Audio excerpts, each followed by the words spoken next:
Her har vi Ben, som er fra England. And this is Sebastian, who's from Denmark. And together we're working together as Ben and Sebastian. Og der er nu 2 dage til åbningen af vores udstilling Phantom Limbs. Which will consist of 10 of our own projects, which are coupled each one to a selection of artifacts from the collection here at Designmuseum Danmark and the Medical Museum, and the National Museum in Copenhagen. So the exhibition is called Phantom Limbs. Phantom Limbs is the phenomenon when, after a limb is amputated, there's a continuation of feeling after the amputation.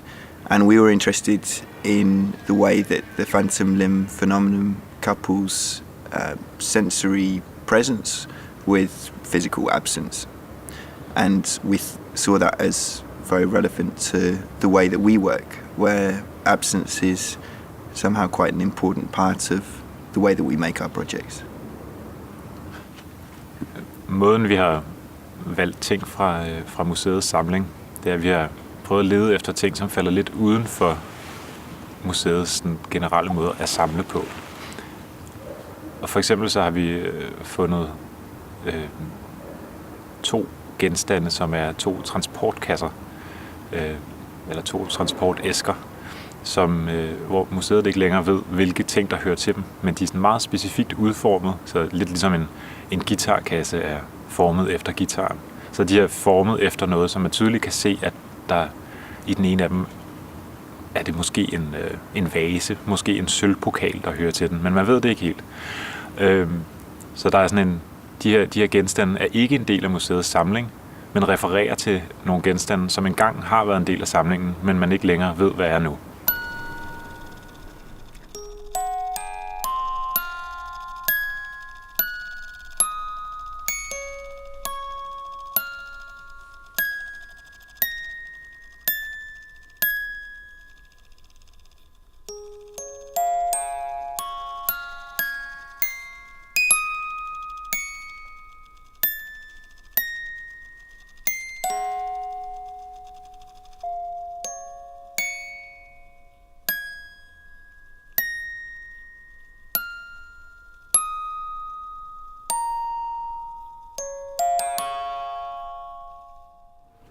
Som gennemgående fysisk træk i udstillingen, der har vi valgt at vise alle vores egne værker i en lidt modificeret udgave af Cour Klints originale montre, som står på museet, som han tegnede i, jeg tror det er i 1926.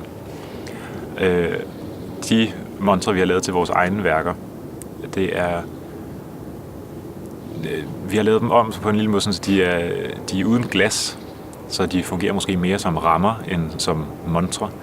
Og samtidig så er de hver eneste gang lidt for små, så værkerne bryder rammen i helt bogstavelig forstand. Samtidig så spiller de så også op mod de originale montre, hvor museets egen samling står i, og på den måde prøver at gå i dialog med den samling, de befinder sig iblandt. So in the center of the exhibition, right bang in the middle, there's a project it bears the title of the exhibition. It's called Phantom Limbs, and it's a work where the museum artifact, which is a leg prosthetic, which is on loan from the Medical Museum, it's actually integrated into the artwork, which is this knot of vitrines, which we've adapted from Cour Klint's original designs for the museum here. And that work is really important to us because it's the moment when the artifacts from the collection and our own work come together, and it is in the form of a knot, and it somehow felt like the piece that tied the whole project together when we stopped having all these loose ends and began to think, well, this is actually something that works. So it was very satisfying. Og så har det også været fantastisk at gå rundt på gå rundt på museet, især i går aftes gik vi rundt inde på museet efter om mandagen, der lukket på museet. Og så havde vi hele museets gamle samling for os selv og gik rundt i de her helt stille sale, hvor der står fantastiske genstande over det hele. Og så kom vi bærende ind med det ene efter det andet projekt og sat op. I mange af vores værker, der er der en rimelig høj grad af håndværk involveret i en eller anden forstand. Det er i hvert fald ikke umiddelbart nonchalant, den tilgang, der er til selve udførelsen. Og på nogle punkter er det ikke så vigtigt for os, og på andre måder så er det noget, vi arbejder med, fordi vi føler, at det blandt andet kan invitere en beskuer ind i værkerne. Og det er sådan, at mange af vores værker fungerer på flere niveauer, både på en helt umiddelbar måde, man kan blive draget af dem i deres sådan, taktilitet, men at de samtidig så også behandler mere konceptuelle temaer. Ja, det er også en lille smule overvældende.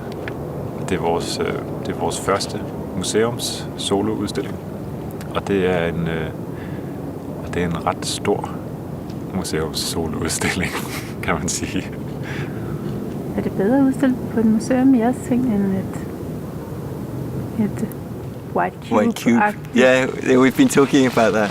Actually, the way that in many ways when we started moving our works in, we thought, well, this feels quite natural. It's really a good context to be in because we're constantly referring to works from other periods, and context itself is really important to our work. So it's fantastic to have all these sounding boards around to play our own work against. Like that, maybe. Yeah, that's fine. It would be good if this one was just lifted a little, wouldn't it? Yeah. So I reckon it could be a bit more shut than. Det er så det, der kæder det sammen med udstillingstitlen med Phantom Limbs, som hele tiden er nogle citater, der tager udgangspunkt i en vigtig bestanddel af hele den her udstilling er også et tekstmateriale, som vi har skrevet og fået skrevet. Og det er, at der til hver projektgruppe, kan man sige, en projektgruppe, som består af et værk af vores, sammensat med, eller stillet over for nogle genstande, museumsgenstande.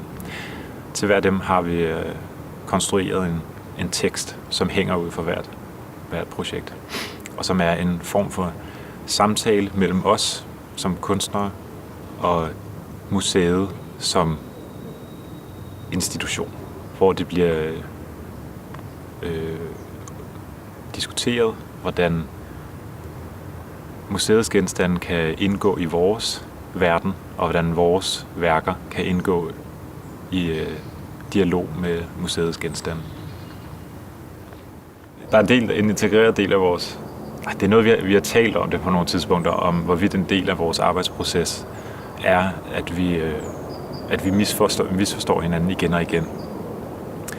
Men at det er sådan en form for produktiv misforståelse, som gør, at vi kan få lov til faktisk at bevæge os i forskellige retninger. Og så mødes vi så igen selvfølgelig, og får det til at smelte sammen.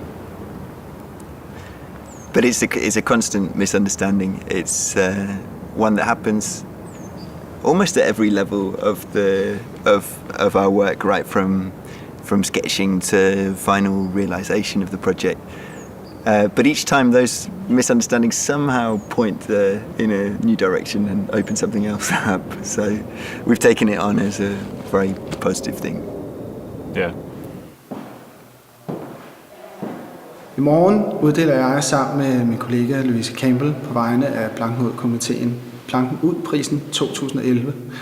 Prisen den går i år til duoen Daniel Sebastian, som har lavet en fantastisk udstilling, som er i et spændingsfelt mellem arkitektur, kunst og design, og noget helt fjerde, meget udefinerbart. Men det er en fantastisk udstilling. Kom ind og se.